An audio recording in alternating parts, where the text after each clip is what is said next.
வணக்கம் நண்பர்களே, எல்லாரும் எப்படி இருக்கீங்க? ஸோ ப்ராப்பரா எல்லாருமே தயாரிக்கிட்டு இருப்பீங்க அப்படின்னு நம்புறேன். ஓகே, இப்போ நான் டைரக்டாவே விஷயத்துக்கு வந்துடுறேன். வளவலன்னு பேச விரும்பல. ப்ராக்டிக்கல் அங்க போய் என்னென்ன பண்ணணும் பண்ணக்கூடாது, என்னென்ன கொஸ்டின் கேட்பாங்க இன்டர்வியூக்கு, அதை பத்தி தான் இந்த காணொலியில நம்ம டிஸ்கஷன் பண்ண போறோம். அதுக்கு முன்னாடி இந்த நிறைய டவுட்ஸ் இருக்கு, ரெண்டு மூணு அந்த அட்டஸ்டேஷன் அது இதுன்னு சொல்றீங்க, அதை மட்டும் சொல்லிக்கிறேன். அப்புறம் ப்ராக்டிக்கல் இன்டர்வியூக்கு நம்ம எஸ்சிடிசி ரன்னிங் ஸ்டாஃப் போயிருப்பாங்கல்ல, அவங்ககிட்ட டேட்டா வாங்கியிருக்கேன், அதை வச்சு தான் இன்னைக்கு பேச போறேன். ஓகேவா? அதனால கொஞ்சம் காது கொடுத்து பொறுமையா நான் என்ன சொல்ல வரேன் அப்படின்னு கேளுங்க, சரிங்களா? அதுக்கப்புறம் இன்னொரு ரொம்ப ரொம்ப இம்பார்ட்டன்ட், நம்ம வாட்ஸ்அப் குரூப் ஒரு 8 குரூப் வச்சிருக்கோம், 8 மண்டலத்துக்குன்ட்டு, சரிங்களா? அந்த வாட்ஸ்அப் குரூப்ல இருக்கிறவங்க ப்ராக்டிக்கல் சம்பந்தம் மட்டுமே டிஸ்கஷன் பண்றங்க. அங்க காசு வாங்குறாங்க, இங்க காசு வாங்குறாங்க, அது இப்படி இது இப்படி அப்படிங்கிற வார்த்தைகளை பேச வேண்டாம். ப்ராக்டிக்கலுக்கு நீங்க நேர்மையா எப்படி தயாராகணுமோ அதுக்கான பதிவுகளை மட்டும் பேசுங்க. வேற எதுவும் பேசினீங்க அப்படின்னா நான் குரூப்பை க்ளோஸ் பண்ணி போய்கிட்டே இருப்பேன். ஓகேவா? எனக்கு தேவையில்லாத விஷயம் கூட. உங்களுக்கு தேவை என்னன்னா, ப்ராக்டிக்கலுக்கு நம்ம எப்படி அட்டன் பண்ணணும், என்னென்ன பண்ணணும் பண்ணக்கூடாது, வண்டி எந்த முறையில் நம்ம ஓட்டி காட்ட போறோம், அது இன்டர்வியூல என்னென்ன கேள்வி கேட்பாங்க மட்டும்தான். அப்புறம் சர்டிஃபிகேட் எடுக்கிறதுல நிறைய சந்தேகம் இருக்கு. அதுக்காக தான் இந்த குரூப்பே பண்ணியிருக்கோம். தேவையில்லாத விஷயத்துல நம்ம குரூப்ல பேசாதீங்க. அப்படி பேசுனீங்க அப்படின்னா அவங்கள குரூப் விட்டு நீக்கிடுவேன், இல்லாட்டி குரூப்பே க்ளோஸ் பண்ணிடுவேன். ஓகேவா? அதையும் இந்த வீடியோ வாயிலாக நான் எல்லாத்துக்கும் சொல்லிக்கிறேன். ஓகே, இப்போ ஃபர்ஸ்ட் பாத்தீங்கன்னா ஒவ்வொரு மண்டலத்துக்கும் தனித்தனியான அந்த கால் லெட்டர் அனுப்பிச்சிருக்காங்க. என்னென்ன கொண்டு வரணும் கூட வேற வேற மாறி இருக்கு. அப்போ குரூப்ல இருக்கிறவங்க என்ன பண்றாங்கன்னா, அந்த இதுல அப்படி சொல்லியிருக்காங்க, இந்த இது எப்படி சொல்லியிருக்காங்க. உங்களுடைய கால் லெட்டர்ல ஒரு தடவைக்கு 10 தடவை நீங்க படிங்க. உங்க கால் டிக்கெட்டை எடுத்துட்டு ஒரு தடவைக்கு 10 தடவை படிங்க. தமிழ் தானே போட்டிருக்காங்க. படிச்சுட்டு என்ன கேட்டிருக்காங்களோ அதை மட்டும் நீங்க கொண்டு போனா போதும். கேட்காத எதுவுமே நீங்க நுழைக்க விரும்பாதீங்க, சரிங்களா? ஃபர்ஸ்ட் முதல்ல நினைச்சுக்கோங்க, ஒரு தடவைக்கு 10 தடவை கால் டிக்கெட்டை நீங்க நல்லா படிங்க. என்னென்ன கேட்டிருக்காங்கிற நீங்க ஒரு லிஸ்ட் எடுத்து வச்சுக்கோங்க. லிஸ்ட் தனியா எடுத்து வச்சுட்டு அதை அந்த ஒவ்வொரு பக்கத்துல நம்ம வாங்கிட்டோமா அப்படின்னு டிக் பண்ணுங்க. இதுதான் பிரைமரி எல்லாம் பண்ணணும், சரிங்களா? உங்க கால் டிக்கெட்ல என்ன சொல்லியிருக்காங்க, ஒரு செட் ஜெராக்ஸ் எடுக்க சொல்லியிருக்காங்களா, ஜெராக்ஸ் சான்றொப்புன்னு சொல்லியிருப்பாங்க. அட்டஸ்டேஷன்னா யாரெல்லாம் கிரீனிங் சைன் பண்ற அத்தாரிட்டி அப்படின்னு பார்த்துட்டு அவங்ககிட்ட வாங்கிக்கலாம். டாக்டர்கிட்ட தான் வாங்கணும்னு கிடையாது, சரிங்களா? நீங்க கவர்மெண்ட் டாக்டர்கிட்ட வாங்கணும் கிடையாது. ஸ்கூல் ஹெட் மாஸ்டர் வாங்கலாம், காலேஜ் பிரின்சிபல்கிட்ட வாங்கலாம், ஹெச்ஓடி இருப்பாங்க அவங்ககிட்ட வாங்கலாம், இல்ல நோட்டரி பப்ளிக் கிரீனிங்ல சைனிங் அத்தாரிட்டி இருப்பாங்க. ஸோ யாரெல்லாம் அந்த கிரீனிங் சைனிங் அத்தாரிட்டி இருக்கோ அவங்ககிட்ட நீங்க அட்டஸ்டேஷன் வாங்கலாம். எனக்கு அந்த கால் டிக்கெட்ல ஒரு சான்றப்போ ஒரு செட்டு தான் சொல்லியிருக்காங்கன்னா, நான் 2 செட்டு வாங்கிக்கலாமான்னா வாங்கிக்கங்க, உங்களுக்கு நல்லதுதான். ஒரு செட்டுக்கு 2 செட்டா கொண்டு போறது தப்பு இல்லை. ஒரு செட்டுக்கு கொண்டு சொல்ற இடத்துல ஒண்ணுமே கொண்டு போறதுதான் தப்பு. ஓகேவா? அதனால நீங்க ஒரு செட்டு கேட்டுருக்காங்களா, ஒரு 2 செட்டு நான் வாங்கி வச்சுக்கிறேங்க அப்படின்னு சொல்றது தப்பு இல்லை. எல்லாத்தையும் அட்டஸ்டேஷன் வாங்கணுமா? அட்டஸ்டேஷன்னா சான்றொப்பம் தமிழ்ல, அட்டஸ்டேஷன்னா நம்ம ஒரிஜினல்ல ஜெராக்ஸ்ல சைன் போட்டு கொடுப்போம். ஒரிஜினலை வெரிஃபை பண்ணிட்டு அது ஜெராக்ஸ் உண்மைதான், இதோட ஒரிஜினோட ஜெராக்ஸ் தான் இதுன்னு அவங்க ஒரு சான்று அளிக்கிறாங்க. இந்த சர்டிபிகேட் உண்மையானதான், ஜெராக்ஸா இருந்தாலும் ஒரிஜினல் உள்ளதான் அப்படியே வச்சிருக்காங்க தான் அந்த சான்றப்பம், சரிங்களா? ஸோ இந்த மாதிரி அட்டஸ்டேஷன் கேட்டிருக்காங்க. அது ஒரு டவுட்டாவே எல்லாரும் கேட்டிருந்தாங்க. ஓகேவா? ஸோ இது நீங்க பார்த்துக்கோங்க, சரிங்களா? அடுத்து பாத்தீங்கன்னா அவங்க என்னென்ன சொல்லியிருக்காங்க, சர்டிபிகேட் 10th மார்க் ஷீட் இருக்கும். அப்புறம் டிசி வச்சிருந்தீங்கன்னா டிசி கண்டிப்பா கொண்டு போங்க. First eight certificate, community certificate, அப்புறம் நான் தமிழ் வழியில படிச்சிருக்க சான்றிதழ் நான் வச்சிருக்கேன் அப்ளிகேஷன் சொல்ற போது நான் சொல்லியிருந்தேன்னா நீங்க கொண்டு போங்க. புதுசா எதுவும் இப்ப எடுத்து கொண்டு போக வேண்டாம். நீங்க அப்ளிகேஷன் அப்ளை பண்ணும் போதே எனக்கு முன்னுரிமை அடிப்படையில் இடஒதுக்கீடு தாங்க அப்படின்னு கொடுத்துருந்தா மட்டும் கொண்டு போங்க. கொடுக்காம இப்ப புதுசா எதுவும் யாரும் கொண்டு போக வேண்டாம் ஏதாவது. அதே போல சாதி சான்றிதழ் நீங்க அப்ளிகேஷன் போடும்போது என்ன அப்ளிகேஷன் நம்பர்ல எந்த சாதி சான்றிதழ் கொடுத்துறீங்களோ அதை நீங்க கொண்டு போகணும் ஒண்ணு, சரிங்களா? அப்புறம் heavy license, conduct license, first aid, அப்புறம் பேஜ், நேம் பேஜ், இதெல்லாம் பக்கவா எடுத்துருப்பீங்க, குரூப்ல டிஸ்கஷன் பண்ணிருப்பீங்க. ஓகேவா? ஸோ நம்ம பொதுப்பணிவு இல்லை அப்படி அதையுமே குரூப்ல எல்லாருமே தாராளமா டிஸ்கஷன் பண்ணிட்டீங்க. இப்ப பாத்தீங்கன்னா அட்டஸ்டேஷன் தான் நிறைய பேர் குழப்பமா இருந்துச்சு. சில பேர் திடீர்னு போன் பண்ணி, சார் நான் மாட்டு டாக்டர் போய் வாங்கலாமா அப்படின்லாம் கேக்குறீங்க. அது நான் தான் சொல்லிட்டேன், கிரீனிங்ல சைன் போடுறவங்க யார்கிட்ட வேணா வாங்கலாம் அப்படின்ட்டு. ஓகேவா? அந்த மாதிரி நீங்க பாத்துக்கோங்க. அப்புறம் இதுதான் உங்களுக்கு பெரும்பான்மையா இருக்குது. அந்த சர்டிஃபிகேட் வந்து லிஸ்ட்டை எடுத்துட்டு நீங்களே ஒரு தடவை செக் பண்ணிக்கோங்க. ஆதார் கார்டில் எனக்கு இன்சில் போடல, அதெல்லாம் ஒரு பிரச்சனையே கிடையாது சரிங்களா. ஆதார் கார்டு பின்சில் போடாம உங்க அப்பா பேரும் சேர்த்து போட்டிருப்பாங்க, அவ்வளவுதான். ஸோ இது ஒரு பெரிய பிரச்சனையா இருக்காதுங்க.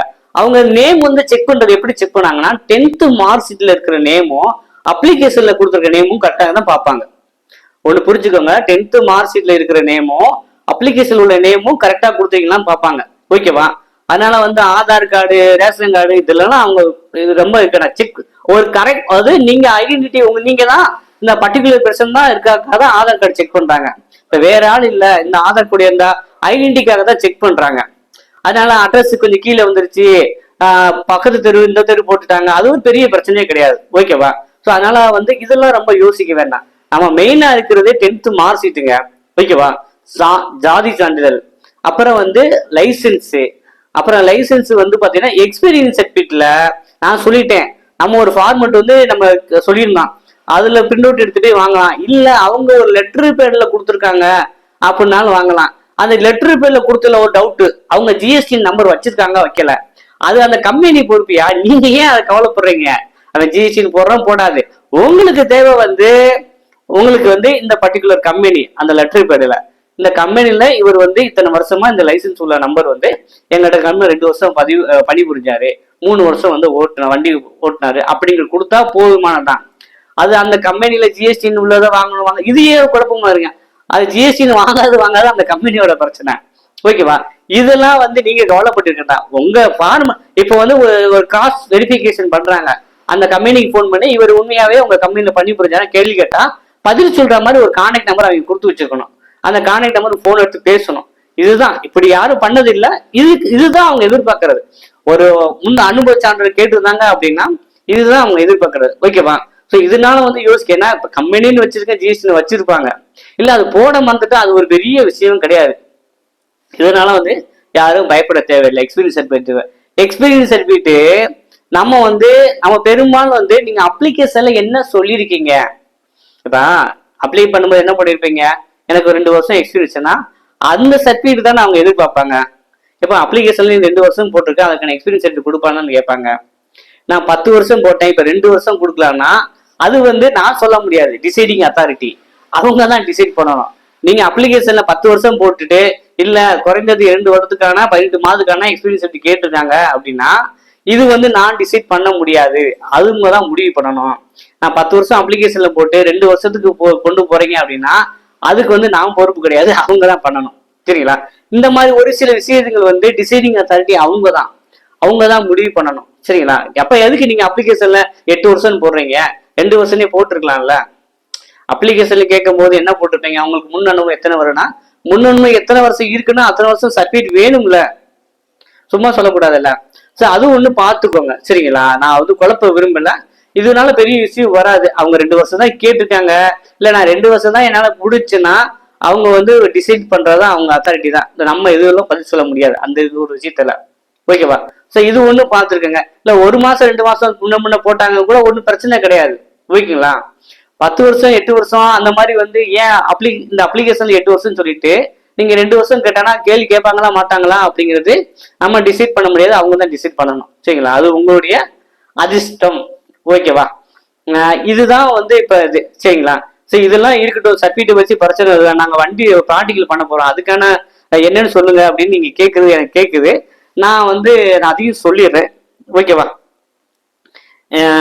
நம்ம நண்பர் எஸ்சிடிசியில் போனவங்க வந்து காலையில் ஒரு மெசேஜ் போட்டு விட்டாங்க, அதை வந்து உங்களுக்கு ரெக்கார்டர்ல காமிக்கிறேன், அதை பாருங்க. கேக்குதான்னு பாருங்க. வணக்கண்ணே, நல்லா இருக்கீங்களா? வீட்டில் எல்லாம் நல்லா இருக்காங்களாண்ணே? இன்டர்வியூல என்னென்ன கேள்வி கேட்பாங்கன்னு சொல்லி ஆடியோ கொஞ்சம் போட சொல்லியிருந்தீங்கல்ல. மேக்சிமம் எப்படின்னா கேள்வியே இதுக்கு முன்னாடி நீங்க என்ன வண்டி ஓட்டினீங்க, இதான் ஃபர்ஸ்ட் கொஸ்டிங்கா இருக்கும். அப்புறம் அந்த வண்டி சம்மந்தப்பட்டமா லாரி ஓட்டிருந்தாங்கன்னா அதுக்கு லோடு எவ்வளோ கெப்பாசிட்டி ஏற்றுவீங்க, எவ்வளோ மணி நேரத்தில் எவ்வளோ கிலோமீட்டர் ரீச் பண்ணுவீங்க, இந்த மாதிரி கேள்வி இருக்கும். என்கிட்ட கேட்ட கேள்வி இதுக்கு முன்னாடி என்ன வண்டி ஓட்டிங்கன்னு கேட்டாங்க. நான் சொன்னேன் பஸ் ஓட்டிருந்தேன் அப்படின்னு சொன்னதுனால பஸ் எவ்வளோ கிலோமீட்டர்ல எவ்வளோ ஸ்பீட்ல போவீங்க அப்படிங்கிற கேள்வி கேட்டாங்க. அப்புறம் ரேடியேட்டர் எதனால பாய்லர் ஆகுது அப்படிங்கிற ஒரு கேள்வி கேட்டாங்க. ரேடியேட்டர் பாய்லர் ஆகுதுன்னு ரீசன் சொன்னோம். அப்புறம் பேக் டயரு ஃப்ரண்ட் டயருக்கு ஏர் எவ்வளோ வச்சிருப்பீங்க அப்படிங்கிற ஒரு கேள்வி கேட்டாங்க. அடுத்த கேள்வி வந்து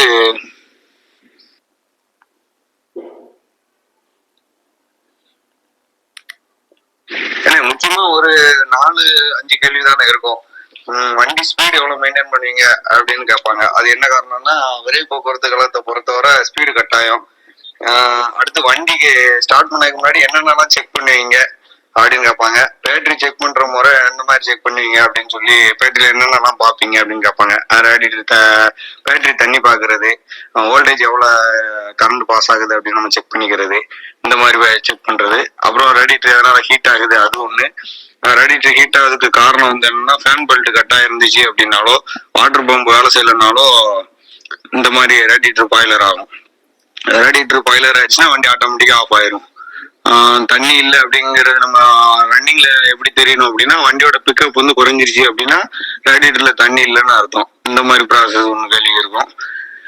வண்டியோட ஸ்பீடு லிமிட்டு, அப்புறம் பேட்டரி ஆம்ஸ் எப்படி செக் பண்றது, வண்டி எடுக்கிறதுக்கு முன்னாடி என்னென்னலாம் செக் பண்ணிட்டு வண்டி எடுப்பீங்க அப்படிங்கிறது, ரேடியேட்டர் பாய்லர், இவ்வளவுதான கேள்விகள் இருக்கும். ஓகே, இது கொஞ்சம் கேள்வி பார்த்துருப்பீங்க நினைக்கிறேன், கேட்டிருப்பீங்க நம்புறேன்.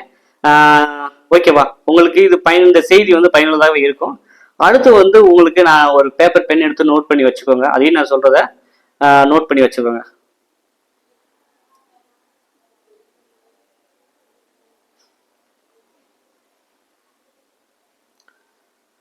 ஸோ ஃபஸ்ட்டு என்ட்ரானும் போது யூனிஃபார்ம் வந்து நேம் வச்சிருக்கணும்.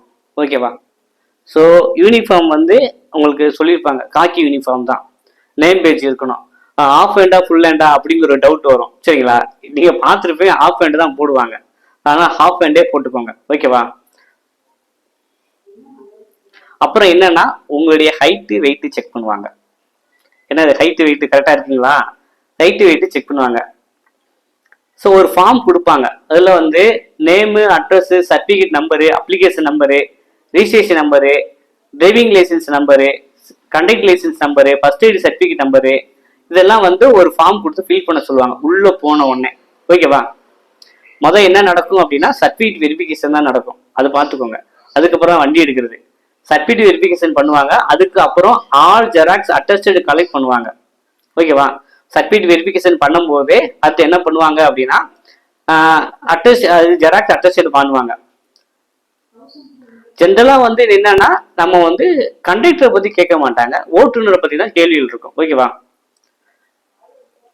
ஸோ அது ஒரு இது உதாரணமா சொல்லியிருக்காங்க. பஸ் ரன்னிங்ல இருக்கும்போது ரேடியேட்டர் லெவல் கம்மியா இருந்தா என்ன பண்ணுவீங்க, அப்புறம் வந்து டயர் சைஸு, டீசல் கெப்பாசிட்டி, அப்புறம் chassis length, tyre pressure, back tyre front tyre, load எத்தனை எவ்வளோ இருக்கணும் அப்படின்ட்டு, கவுடு check crown oil, transmission oil life kilometre, அப்புறம் tyre life kilometre without RT, with RT, brake failure ஆனா என்னது, அப்புறம் உங்களுடைய எக்ஸ்பீரியன்ஸை பத்தி கேட்பாங்க. என்ன ஒர்க் பண்ணீங்க, எவ்வளவு கிலோமீட்டர் அதாவது எவ்வளவு கிலோமீட்டர் கொடுப்பீங்க அப்படின்னு கேட்பாங்க. என்ன மாடல் வெஹிக்கிள் வந்து நீங்க யூஸ் பண்ணிருக்கீங்க கேட்காங்க, எந்த பிளேஸ்ல ஒர்க் பண்ணிருக்கீங்கன்னு கேட்பாங்க. அப்புறம் வந்து road test, hand signal, indicator, gear movement, first gear movement, change lane, overtake, அன்பெடல் accelerator, speed breaker, barricade and bridge down. சரிங்களா, வாட்சிங் சைடு மிரர், பின் கண்ணாடி பாக்குறது. ஸோ இதெல்லாம் வந்து அவங்க நோட் பண்ணுவாங்க. நெக்ஸ்ட் வந்து பாத்தீங்கன்னா ரிவர்ஸ் பார்க்கிங், எவ்வளவுதான் எனக்கு கும்மிடிப்பூண்ல இவங்க சொல்லிட்டு வந்து அது பண்ணியிருக்காங்க. இதுல கும்மிடிப்பூண்ல வந்து பண்ண ஒரு ஸ்டூடெண்ட் வந்து சொல்லியிருக்காங்க. ஓகேவா, ஸோ இந்த மாதிரி வந்து நிறைய பேர் சொல்லுவாங்க. நான் அடுத்தடுத்து இதை பத்தி நான் காணொலி பண்ண போறேன்.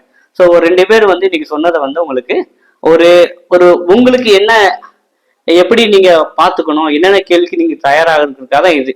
அசே டிரைவரா உங்களுக்கு எல்லாமே தெரியும். இதுக்கு தகுந்த மாதிரி நீங்க பாருங்க. ஐஆர்டி புக்கு நம்ம ஏற்கனவே வாங்கினவங்க இதெல்லாம் நம்ம ஆப்ல இருக்கு. சரிங்களா, இதை பத்தி நம்ம ஆப்லயே ப்ரொவைட் பண்ணிருக்கோம். கொஞ்சம் படிக்கணும் படிங்க. நான் அது கூட வந்து உங்களுக்கு நாளைக்கு கூட கிளாஸஸ் பண்றேன். இன்னைக்கு நைட்டோ நாளைக்கே கிளாஸஸ் பண்றேன். இந்த கேட்டாங்க பத்தி. சரிங்களா, ஓட்டுநரை பத்தி சில கிளாஸஸும் பண்றேன். அப்ப இதை மாதிரி நீங்க தயாராகிக்கோ.